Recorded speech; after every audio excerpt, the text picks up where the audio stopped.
and this is Rob Beach from Beach's Motorcycle Adventures coming to you with our weekly motorcycle audio adventure. Since we're here under COVID quarantine and not having the opportunity to ride as often as we would like, or at least to get together with all of the fun people that ride motorcycles, we're doing it a little differently via podcast. And today we're reaching out in a couple of different directions from Grand Island, New York. First, up north to the Great White North, where it snows for most of the year, and then they have about 2 weeks of good weather, which I understand is happening right now. Is that the case, Mike? Not? Yeah, we're in our 2 week meltdown. Most of the igloos have collapsed. It's a sad state. So I'm up here. It's a nice 30-degree day, 30 Celsius, that is. I poured myself a nice glass of DAB beer, D-A-B. It says on the can, this is a German beer brewed by the German purity laws, as any good German beer would be. And enjoying the weather, and making sure you keep all your U.S. COVID cooties down there on the other side of the border. But we're here today to talk to Lisa Malachowsky. Hi, Lisa. How are you doing today? Hello, I'm doing great. So why don't you tell us a bit about yourself, Lisa? You've had a fairly extensive, I've had several lifetimes of careers. Let's put it that way. Yeah, a lot of experience in the motorcycle industry. Yeah, so I'm mostly retired now, but I consider myself what I call an advocate, because once you get to the certain point, you want to give back to the community, and that's where I'm at right now. I'm giving back to try and create more riders, and that's what the industry needs. So I focus on women riders, but let me tell you how I got to this point. I've been a lifelong rider. I started when I was about 12. You guys will get a chuckle out of this. One year, my parents gave me an opportunity to choose between getting a motorcycle or a horse. And I grew up in upstate New York, where it does not snow as much as in Canada, but it snows a good amount. And a couple of friends of mine had horses, and I thought to myself, I don't want to be in the wintertime outside shoveling shit in a barn. I'm going to choose an iron horse. I want a motorcycle. And honestly, I never looked back. I probably would have liked to have ridden horses, but I never really wanted to make it as much of an avocation as I have motorcycling. And my passion grew to the point where I left a career in high tech to work in the motorcycle industry because I was so burnt out from things that gave me very little satisfaction. I ended up working at a couple dealers in the San Francisco Bay Area, and then also worked at another dealer in Arizona when I moved to the Phoenix area.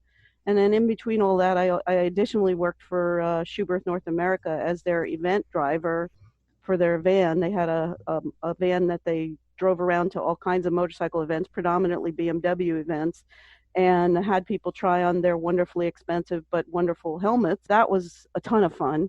From there, I got into event planning and helping with some very large events. Helped Elisa Clickinger with the Sister Centennial motorcycle ride, which was riding across the United States to celebrate the 100th anniversary of the Van Buren sisters doing it, when they got arrested 5 times for wearing pants in 1916. Really? Oh. Yeah, I mean, in those days, women couldn't wear pants. So there were no motorcycle dealers, there were no gas stations, and women weren't allowed to wear pants. They had to wear skirts. What weird times were those? I'm also currently working with her, although we're on hiatus right now, on the Centennial ride that's going to be called SCMR 2021, thanks to COVID. Really, it was put together to celebrate the 100th anniversary of women's right to vote, which happened in 2020, but we postponed it to 2021 until people feel like they want to travel in groups after COVID. So that's kind of how I got here. I guess I call myself a social advocate for change. I've been working through that avocation for years, and in other ways too, beyond motorcycling. Well, what do you think is one of the obstacles for women riding? Because obviously there's not as many women riding as men. What do you find? What's one of the biggest things you have to overcome to get them riding? Well, that's funny you should ask that. And we didn't set this up, but I'm actually working on a project right now with a small group of women to figure that out. We really don't know why. We could guess, and it's a number of reasons. We think it has to do with training, that training is not something that's conducive to work for women in the way it is. I can tell you from my experience at the dealership, sometimes the dealership relationship turns women off. I can tell you there aren't enough bikes that fit enough women unless you like cruisers. And I don't ride a cruiser, and I don't imagine either one of you pick a cruiser as your primary motorcycle of choice. But there's a number of reasons, and actually we're just about, I don't want to steal my thunder in case we come back and talk about this, but we're just For sure, yeah. we're just about to release a series of surveys to answer those questions. And Well, we're trying to survey as many women as possible in the United States. So I don't want to talk too much about that because we haven't written the press release and all that stuff yet. Still got to cover that. Yeah, Good. yeah. Well, that's Generally- important information. I mean, we really need to know what the key points are, because ladies are definitely underrepresented. Right. And it's a shame. It's a shame because it's such a great sport. The thing that I find interesting about your career changes is you kind of went from the high-tech thing where you're dealing most of the time with a machine or a thing to dealing with people on a regular basis. And the thing that I've always found so incredibly enjoyable about motorcycling is the fact that it brings together such a unique group of people with a common thread of motorcycling and absolutely diverse backgrounds. And Yes. and it gives us all something to hang our hats on the way into the room so that we can talk and have a commonality and explore the differences. And that's what's so cool about it. Well, I think that's going to thread itself through our conversation today, but I will tell you that that is very astute in terms of the reason I got out of the computer industry. I wanted to be able to mold something and be able to have feedback about how I had impacted it. And it was very hard for me in the positions I was in to do that. And I got more into the side of life that deals with the customer relationship, whether it be with motorcycles. I actually also spent a stint of time in medicine where I dealt directly with patients and being able to help patients overcome things. I'm a respiratory therapist, so you can imagine I have some stories to tell about that. But yet another topic that we don't need to talk about today. Lise, you should be about 112 years old by all. I know. Well, so when I was younger, I knew this about myself. I knew that I would get bored if I stayed doing the same thing. And I told my financial planner when I was in my 20s that I expected to change careers 3 or 4 times, and I've done that. So I've reinvented myself 3 or 4 times. So it's been an interesting road, but I'm not 112 years old. No, you're far from it by the looks of things. I don't actually know that, but willing to bet you're not. Yeah. So one of the things that I was able to do in my life, and you said something about adventure. I think this is where I said we were going to probably thread this back in. I'm also a scuba diver. And early on in my lifetime, I spent a lot of time doing travel trips, scuba diving around the world, mostly in the Pacific and Asia. But about 3 or 4 years ago, I had a brain fade, and I said, why am I not taking motorcycle trips around the world? Why am I limiting my motorcycling to the United States? And I kind of had a huge aha moment. And I said, that's wrong. I set myself on a path as soon as I could afford to do it to start taking trips in other parts of the world that I had never been to before. The very first trip I took was to South Africa. And you can imagine, having been to the continent of Asia, having been to, North America, not much in South America, just Central America, Mexico, going to South Africa was quite an adventure for me. And it was a women's only trip. And it was done in such a way that it was mostly off-road.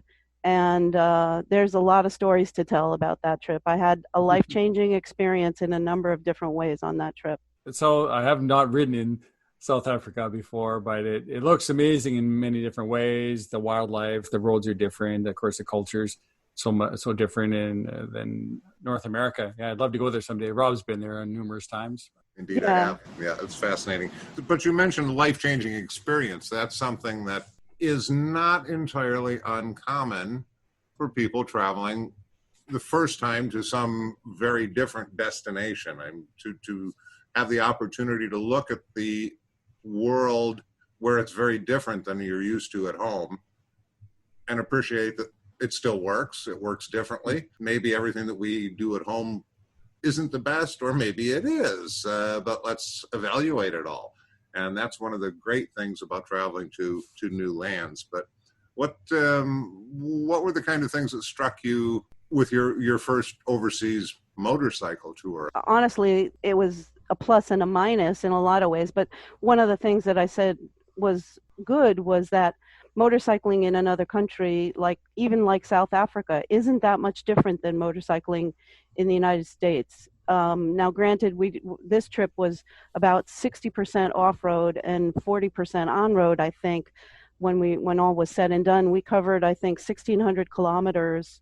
And I don't even remember. I know I converted that to miles at some point. But we covered that in less than 14 days of travel, and most of it was off-road. And you really test yourself, and you test your mental ability, especially when you're riding off-road. Well, let me talk about one of the things that I had an aha moment about that was the same first. Gas stations. I've traveled through Southeast Asia over the years, and when I first started traveling to Southeast Asia, the predominant way you got gas in Southeast Asia was you pulled up to the side of the road and you bought a small jug of gas from a local person who had it sitting out in front of their house. There weren't gas stations. But now the world is much more westernized. That situation was only in the early 90s, what I'm talking about, in Southeast Asia. And it's still that way in some places. In South Africa, almost everywhere we went, except in Lesotho, which was an interesting experience. Lesotho is a country that's completely inside of South Africa. It's a kingdom.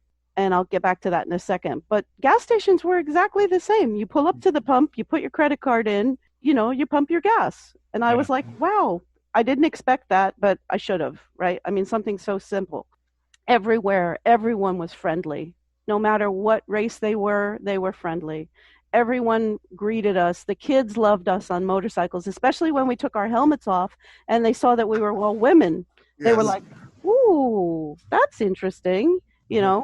Wait a minute. Women can do this? What the heck's going on? Yeah. Lesotho, we ended up having to buy gas from the local person in charge, and I didn't arrange it. One of the tour guide people did, so I don't know exactly what the negotiations were. But we actually did put little containers of gas into each of our motorcycle, and during that process, of course, you're smelling gasoline the whole time, but this is I'll come back to the sense of smell in a number of ways why I think it's cool traveling by motorcycle.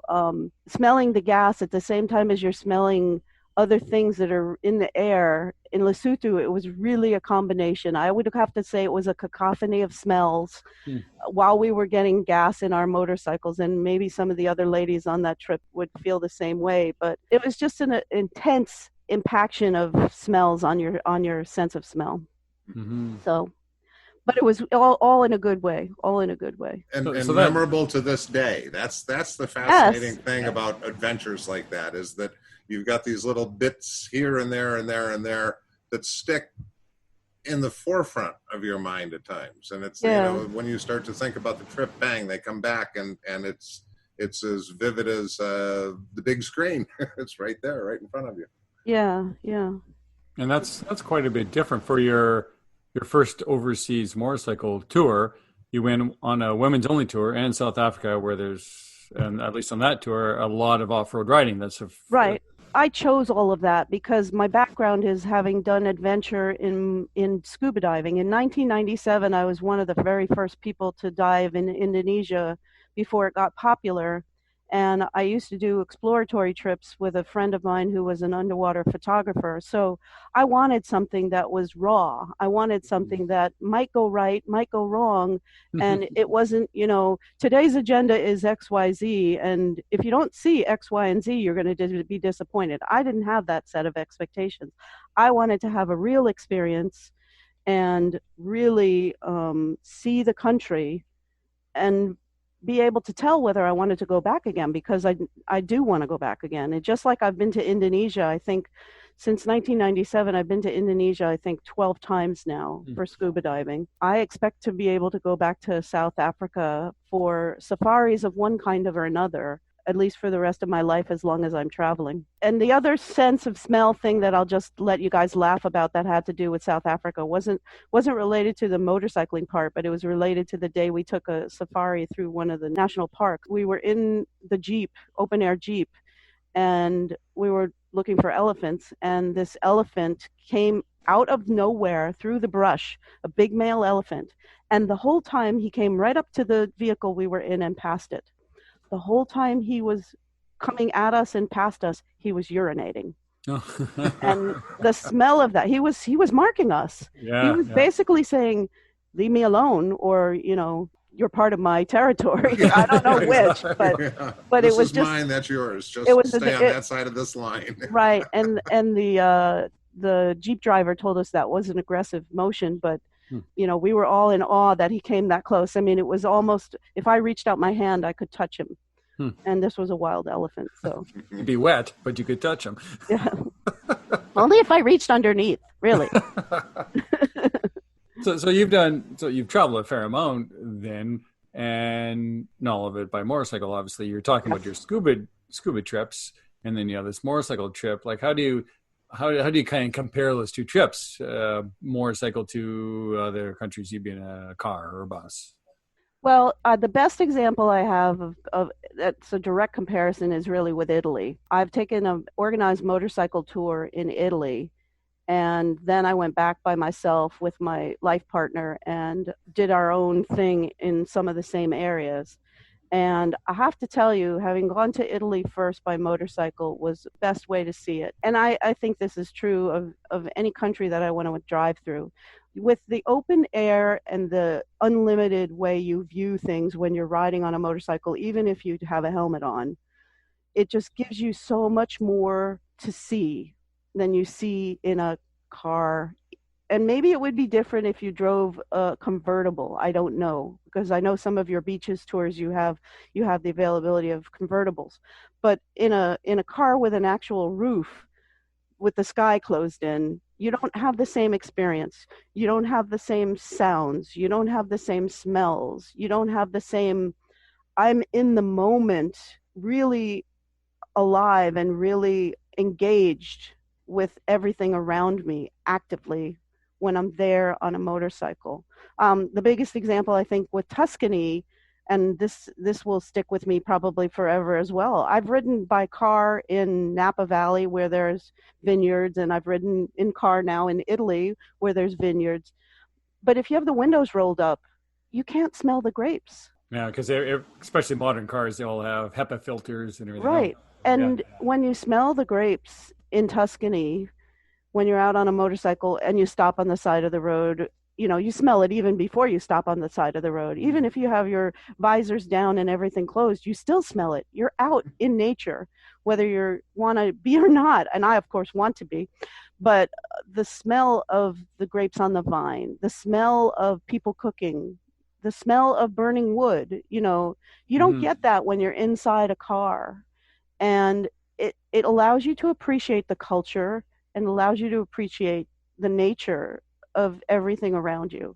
And I think it's just much more of a full experience than it is in a car. You feel a little more immersed in it. Yes. Yes, that's a good word for it. You are definitely immersed. And the other word I'd use is that you are in the moment, really much more observing what's going on and what's available to you. Yeah, I remember riding in Italy one of the first times with my wife, and we were somewhere where there was tons of oregano growing, and you could just smell it. It was so fragrant. It's like, wow, can you ever smell that? And just like you said, you'll always remember that. And even just one of my favorite things about being at a racetrack compared to watching a race on TV is smelling the race fuel, especially back in the day when they had that high-end Elf racing fuel that was probably as carcinogenic as it gets. They used to be able to smell that when you go down the pits. It was so powerful, but it would just remind you, it's just such a powerful stimulant to your memory. And then there's the other aspect of when you're on an organized tour versus doing it on your own. So I had, again, the best example is the Italy situation for me, because I've done it both ways. In the tour, there were pluses and minuses. In the tour, of course, everything was set up ahead of time, and we went places where we expected to go. But on the particular tour that I was on, we had 2 or 3 situations where people got lost, got separated from us and got lost. And part of the tour went to Sardinia, and I don't know, I even got lost one day. Luckily, I had cell phone service, but I got separated from the group, and I got to experience some roads in Sardinia that I don't think the other parts of the group got on, because somehow I went further than they did, but I got to the hotel before they did, and I still don't know what I did. Maybe I was speeding a little bit. I don't know. No. But no, couldn't have been. But I got to see some really beautiful mountain roads with twisty, windy areas. And it was on a day that was dark and blustery. But the organized tour had an objective, and we made sure that we met the objectives. And in this sense, it was a good thing, because there aren't very many hotels when you go around a place like Sardinia. You want to be making it to the place where you have a reservation. So I got to see some beautiful parts of Sardinia, and the rest of the team got to see some beautiful parts of Sardinia. But I think I had an added bonus of the few miles I got by myself. And then comparing that back to doing my own research and doing my own plan for the trip that I took with my spouse, it was a lot more work. And I didn't get to enjoy it as much, because I was responsible for where we were going to go, what we were going to do, making all of our reservations. And if I made a mistake and didn't stay someplace that had been vetted, and was, at the caliber that we wanted, oh, well, I made a mistake and I ruined our trip.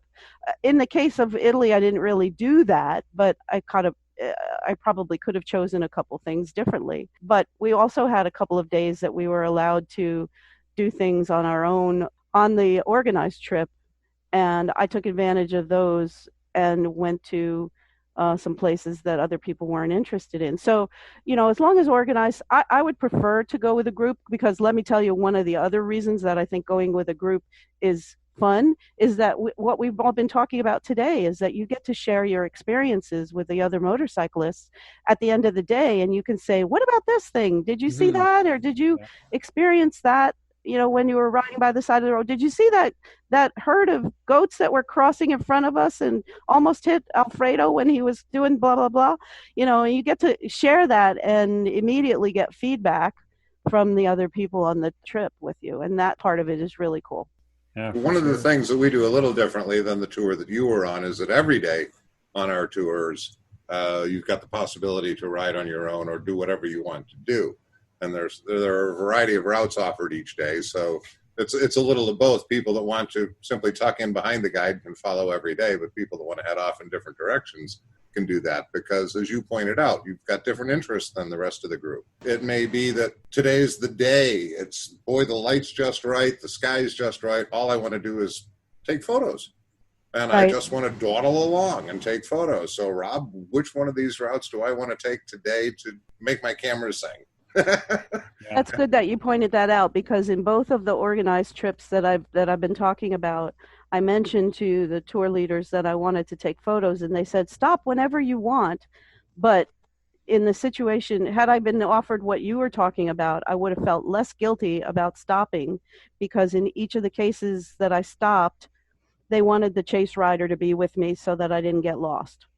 And I appreciate that, but I could also appreciate the other way of saying, hey, I want to take photos today. Let me just do my own thing. Mm-hmm. So, mm-hmm.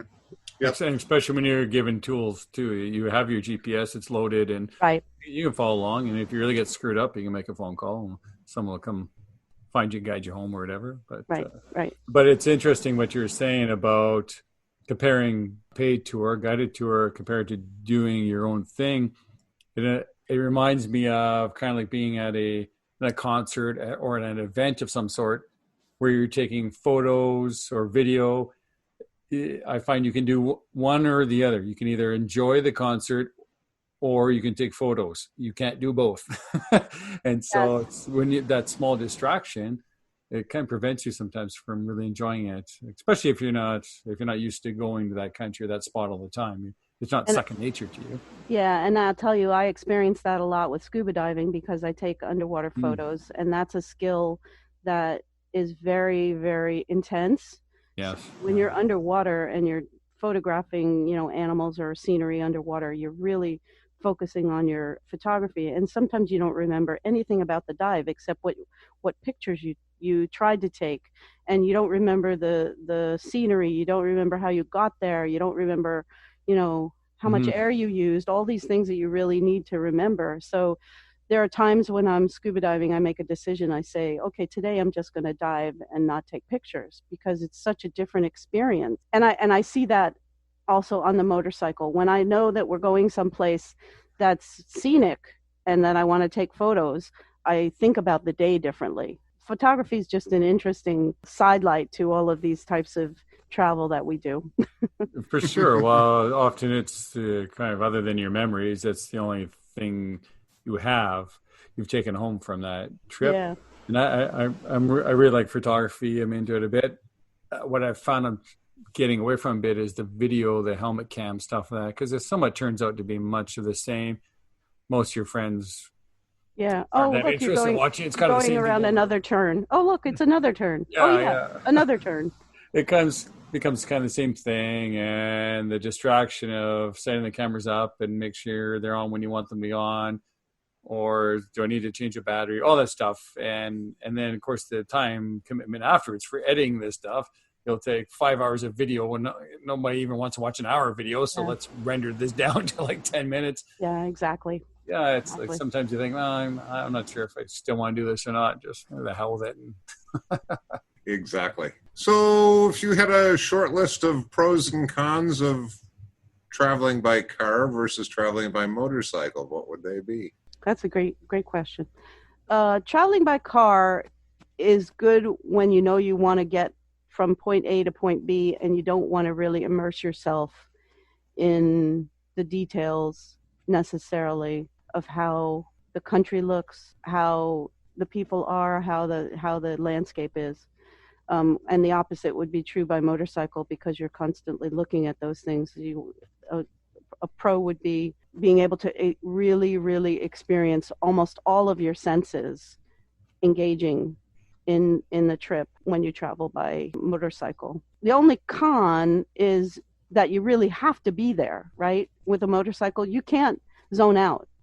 I mean, there were several times in the car that I would zone out, and if my spouse was driving, of course, and I was tired, of course I could zone out. But unless you're the passenger, the pillion on a motorcycle, it's kind of hard to zone out. You have to get from point A to point B. And actually, I'm glad you asked that because I was thinking earlier today about the one day in South Africa that I chose not to ride was the only day we got to the hotel way after dark. And I didn't care because I wasn't as engaged with the scenery and worrying about my riding. I said, oh, well, if I were on the motorcycle, I don't particularly care to ride at night in places I haven't been.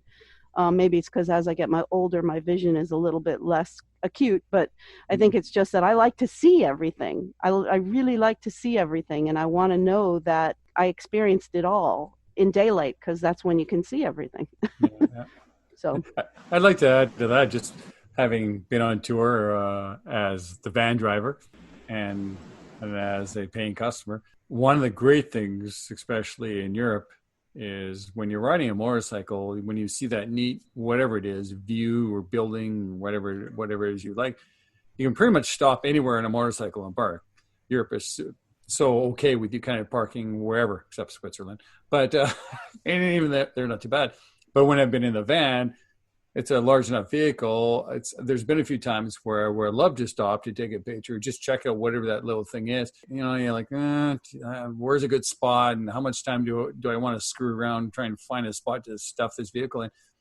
Had it been on the motorcycle, you can pretty much stop anywhere. Even just sometimes you just want to stop and take a quick look. Like, what the heck is that? You see so many like the roadside things, the little, I don't know. There's just a ton of little.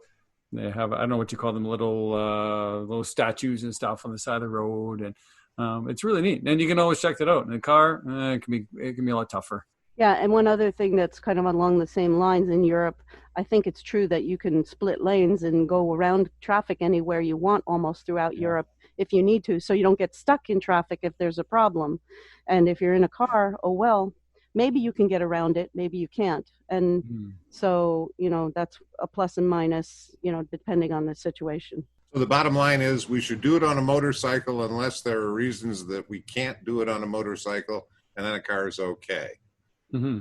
I think that's kind of what it boils down to. It's better to travel than not, and that's one of the with our convertibles on tour. What we're finding is that the people that are taking cars on tour are people that have been with us before on bikes, and are, for a variety of reasons, unable or unwilling to ride. They still want to get back. They still have that pull to see places that are new, to travel, to check things out, and the independence to go off and do it on their own under the umbrella, if you will, of the tour. That's who we're finding in cars, is that they're motorcyclists that are doing it differently. And it's really neat to sit down at night at dinner time and share experiences, because the car people certainly have very different experiences than the bike people do. Not just not simply the sensations and the smells, because if you're in a convertible, a lot of those are still there. Not quite as many. It's not quite as tactile as it is on a bike. But the other thing that they're sharing is, oh boy, you that really narrow little road, we came around the corner and here was the cement truck, and everybody else will think, oh yeah, I remember that cement truck, but that's right, that would be really wild to come around in a car. Or the van, as Mike well knows. Yeah, well, I don't envy you having driven the van. I do, since you brought that aspect of it up, I actually want to go back to South Africa in a 4x4 and do similar route to what we did. The route we did was very challenging. As I've aged a little bit and gotten a few more knocks, I want to go experience it now and take a little bit more time. That's one of the things that I think I could do with a car, because there were several times that we felt rushed to get to the final destination, just having to cover enough miles, because when you have a group of 10 people, they don't all have the same skill level. In off-road riding, sometimes somebody's going to drop a bike. So, it took a little bit longer to do things, and I'd like to go back and see some of those same areas again, but I don't think I want to do it on motorcycle because it was so challenging. And that was 4 years ago. So in the last 4 years, I've had a couple joints replaced. So my next trip to South Africa, if I go off-road, will be in a 4x4 vehicle. Years ago, Bonnie and I made a trip out to see Mount Rushmore and Crazy Horse, and I had a Corvette at the time, and we really debated, do we take the car or do we take the motorcycle? We hadn't been on a trip in the car before, so we took the car, and we hit some like the ribbon roads around there. We were blasted around a bit. Actually, we were driving fairly with a fair amount of enthusiasm and having a good old time. And Bonnie asked me, like, what do you like better, the car or the motorcycle? I see, like getting here, especially in North America, the distances are so great. Traveling from my house there to that area, Rushmore, it's days. Getting there is nicer in the Corvette with the air conditioning and everything. Now, same thing, you could take the roof off the car at the target top.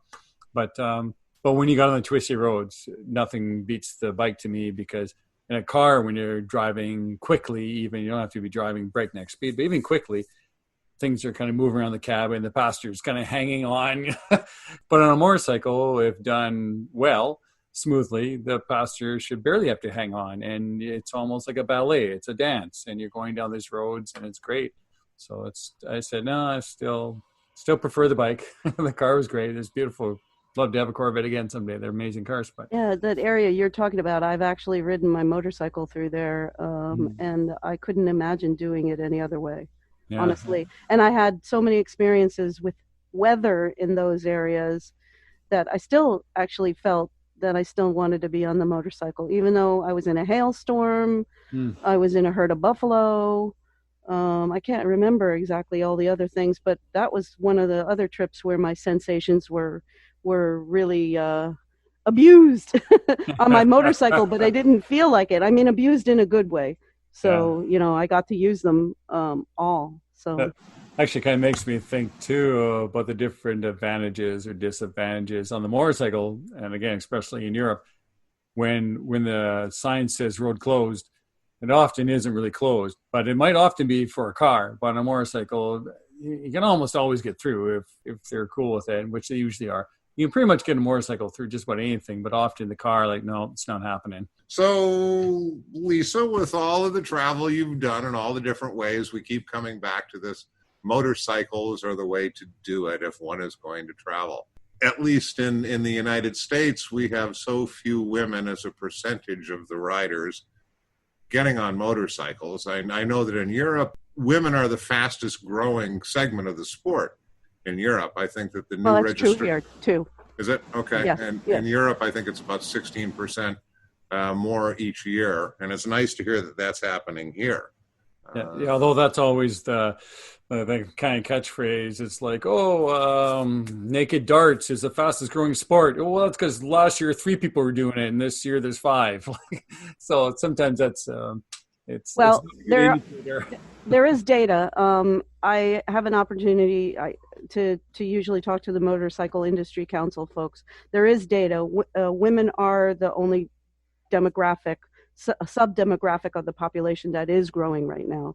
We have almost doubled the number of women riding to almost 20% overall of the riders are women. And some of the younger age groups, the number of women riders is in the 22 to 24% range. So it is going up, but obviously not as fast as it does in Europe. Excellent. Well, that's good news. That's good news because I enjoy seeing people having fun, whether they're male or female. That's got no bearing on it at all. And motorcycling is such great fun. What recommendations do you have for some of the people that might be listening to this and thinking about getting into traveling on a motorcycle? Where should they go? A couple of organizations, and I don't want to, drive.